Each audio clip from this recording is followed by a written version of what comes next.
Today's video is going to be all about fragrances that I feel are truly underrated. So if that's your type of thing, then please keep on watching. Hello everyone and welcome back to my channel, or welcome to my channel if it's the first time you are visiting.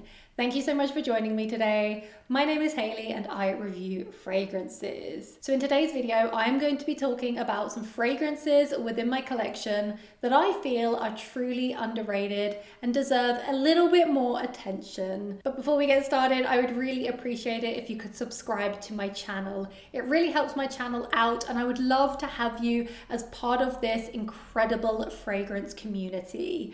So now that's out of the way, let's jump in to the first fragrance. The first underrated gem is from Margiela, the Replica line, and this one is called Matcha Meditation. I have felt like this fragrance has been truly underrated for years. I hear nobody speaking about this one, and it's my favorite fragrance from the entire lineup. Now, I do understand why it's not as mass appealing. It's got a little bit more of a unique scent profile, and I feel like unless you like tea as a note in fragrances, you probably won't enjoy this one. But if you do love a tea note in fragrances, this is one that I highly recommend you get your nose on. I have some great scent memories with this fragrance. In essence, it smells like matcha / green tea and white chocolate. So maybe imagine a matcha ice cream drizzled with white chocolate, or maybe a matcha latte, which has somehow got white chocolate in it as well. Super, super comforting. Now, although it has white chocolate in here, it's not overly sweet. There is a sweetness here, but not overly sweet. It's a little bit musky too, but there is something so cozy and comforting about this scent profile. I'm actually wearing it today. I love it. It smells like matcha tea, and I'm a big tea drinker. I drink green tea and matcha tea, so that's maybe why I'm such a fan of this one. But I do feel like it's so underrated, and I feel like maybe if more of you tried it, then it would have more fans. Maybe I'm wrong in that. Maybe this is just my type of preference, but please do let me know if you have tried this fragrance. What do you think about it? Do you like it or do you dislike it? Either way, let me know in the comments down below. And if you love tea fragrances and you haven't tried this one, well, I hope you do go to a store and try it, because I think that you might like this. So my first underrated gem in my collection is Matcha Meditation. Next up is Cardamom Moss by EPC, which stands for Experimental Perfume Club. Now they have a store here in London where you can go and learn how to make fragrances. I have done it myself. I did the Apprentice Masterclass where I got to make my own scent, and I think I picked 10 or 12 different notes to include in that fragrance. Anyway, we're not here to talk about that, but it's such a cool brand. They have their own line of fragrances too. And Cardamom Moss has to be my favorite from their entire collection. It is such an easy wearing, likable scent with incredible longevity. And if you love cardamom as a note, I would highly recommend sampling this one. It's kind of woody, yet at the same time it's fresh and airy. And the way I like to describe this one is it has almost that Baccarat Rouge DNA. No, it's not a dupe, not at all. But imagine that kind of sweet, airy, spun sugar vibe that you get from Baccarat Rouge, that ambroxing kind of feel. Add in some fresh citrus and cardamom. That is what you're left with. This is a bit of a beast mode as well, especially for a fresh fragrance. Now, of course, it has moss in here. It's called Cardamom Moss. The moss grounds it. It's not too earthy at all, but I absolutely adore this one. 100% one of my favorite cardamom fragrances. I hope this brand gets discovered a lot more in 2024. But I highly recommend this one, such a favorite of mine. I give this one a 10 out of 10 for sure. An underrated gem in my opinion. So that was Cardamom Moss by EPC. Next up is Zenne by Nishane. And when I think about Nishane as a brand, at least 5 other fragrances come to mind before Zenne, only because they're more popular and more people talk about them. but Zenne has to be one of my favorite fragrances from the entire Nishane collection. This in essence is a fruity floral with vanilla, with musk. It also has sandalwood in the base. You have a rhubarb note in here, which is quite zingy and almost tart. But then you have juicy blackcurrant, you have a little bit of grapefruit too. The vanilla comes through. I think there's gardenia in here. There's some type of creamy white floral, maybe a little bit of rose. But yeah, it's such an underrated fruity floral, which I feel like deserves a lot more love. Now, the popular florals from Nishane are 100 Silent Ways and Thème Fleur and Nefs actually. And they're all great fragrances, but this one I would say is the easiest to wear and maybe the most mass appealing. That and 100 Silent Ways, but this is more creamy, more vanillic with that woody dry down. I think this is a spectacular fragrance, truly underrated in my opinion, and that is why it's in this list. Next up is Nothing But Sea and Sky by Nuit Nomade. And if you watch my channel, you will know that I feel like Nuit Nomade as a brand is very underrated in general. They have so many incredible fragrances. Highly recommend getting their discovery set if you have not already. I feel like as a brand, they offer niche fragrances that are high quality at a more reasonable price. Plus they sell different size formats, making it more accessible. If you can't afford the 100 ml bottle, or maybe you don't want to get 100 mls, you can get different size formats. Anyway, I'm not here to talk about that, but I think it's such a good thing that the brand does. So what does Nothing But Sea and Sky smell like?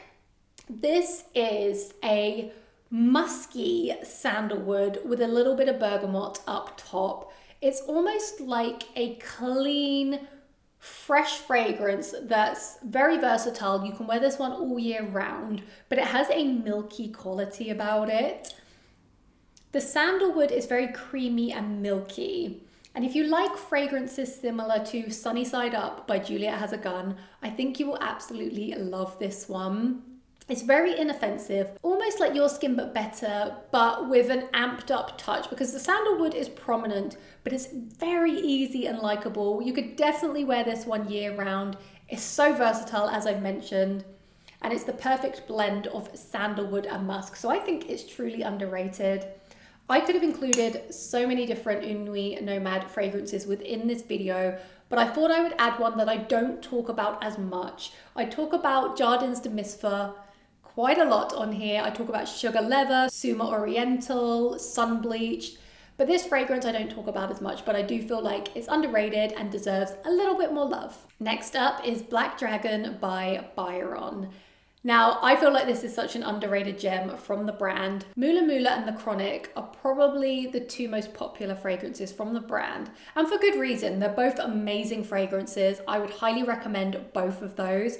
But Black Dragon, this is a hidden gem that you need to explore if you like the following vibes. Now, this is a sweetened, honeyed, tobacco style fragrance with a little bit of sandalwood, with a little bit of musk. It also has mango. Mango and tobacco together, such an interesting composition. You definitely pick up on the honey. It's very sweet, and tobacco and honey are two very complementary notes. But this isn't what you would expect. So you might be thinking, well, Tobacco Vanille by Tom Ford. It doesn't smell like that at all. The tobacco is definitely more subdued in this composition. You get a lot more of the honey. You get the mango in the opening. I think there's also pineapple, kind of that juicy vibe. But then I start to pick up on that musk and that sandalwood. And then it also has some vanilla in here. It is a sweetened, fruity tobacco. I don't have anything quite like this in my collection, which is why I feel like this one is truly underrated. Like I mentioned, the tobacco isn't too prominent, so don't let that note put you off. You definitely are going to pick up on the mango, the pineapple, the vanilla, the honey, and the musk more so, but the tobacco is there. So probably didn't describe it that well, but I feel like this is such a hidden gem. Very underrated in my opinion, and I absolutely adore this one from Byron. Next up is Tableau Parisien by Ormaie.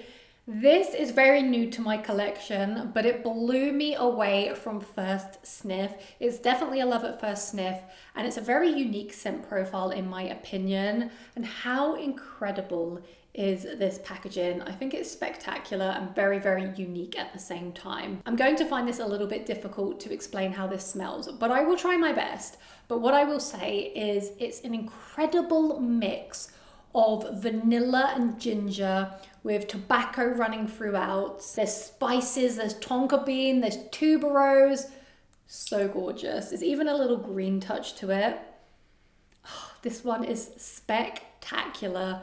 I can't wait to review this one in more detail in the future. Like I said, it's still very new to my collection, but I wanted to showcase it in this video because it truly blew my mind the first time I smelt this. How do I explain how this smells? The opening is very zesty. So you have ginger and mandarin and some green touches. I believe it's basil, the green note, and then there's some petitgrain as well. There's spices throughout and some other florals, but I pick up tuberose the most out of the florals. You then get the vanilla, the tobacco, the tonka, and I think there's benzoin in here as well.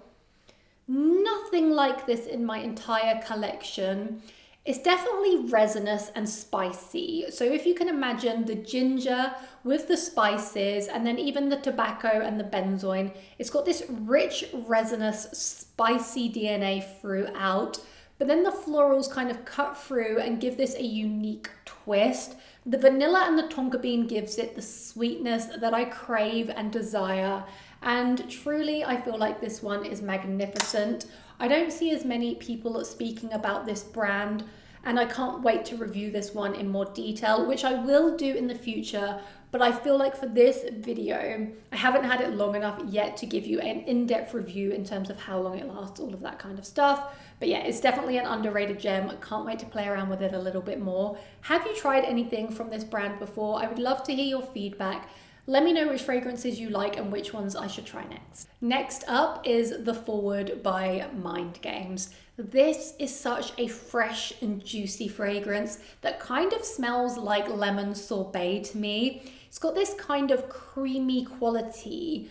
It features pomelo, lemon, and mandarin. There's some prominent tonka bean throughout. There's even a salt note, which I feel like it adds to that sorbet type of vibe that I'm picking up on. The base is vanilla, cashmere, and sandalwood. It just reminds me of being on vacation. Maybe I'm somewhere like Italy, in the sun, eating a lemon or pomelo sorbet. The salt is coming from the sweat on my skin and the breeze. And then you're getting this kind of sweet vanilla and tonka bean, which is also coming from the sorbet and the sugar in that sorbet. I just think this one is incredible. The longevity could be better. That is one thing with this fragrance. I get about 5 to 6 hours, but I love it enough that I don't mind decanting it and taking it in my bag with me if I want it to last all day. But I just love the scent profile. Super easy to wear, perfect for the spring and the summer, but I just wish that the longevity was a little bit better. And also the sillage is definitely low to medium, but I don't let things like that put me off fragrances because it's not often that I go somewhere where I need my fragrance to last all day, but I know for some of you that it's super important, so I just wanted to make it really, really clear. But please do let me know if you have tried the Forward. It's one of my favorites from Mind Games. I think Queening is my favorite, and then this is maybe my second favorite. But yeah, if you like the idea of maybe a lemon sorbet, you're eating it whilst on vacation somewhere warm, I think you should try the Forward by Mind Games. So those were all of the fragrances that I wanted to showcase in today's video. Please do let me know what you thought about some of these fragrances down in the comments. But what I want to know are, what are some of the underrated gems in your collection? What are the fragrances that I need to sample next? I would love to hear your feedback because you always give me the best recommendations. Thank you so much for joining me today. It's been a pleasure as always. I hope to see you in a future video to come. Thank you so much and goodbye.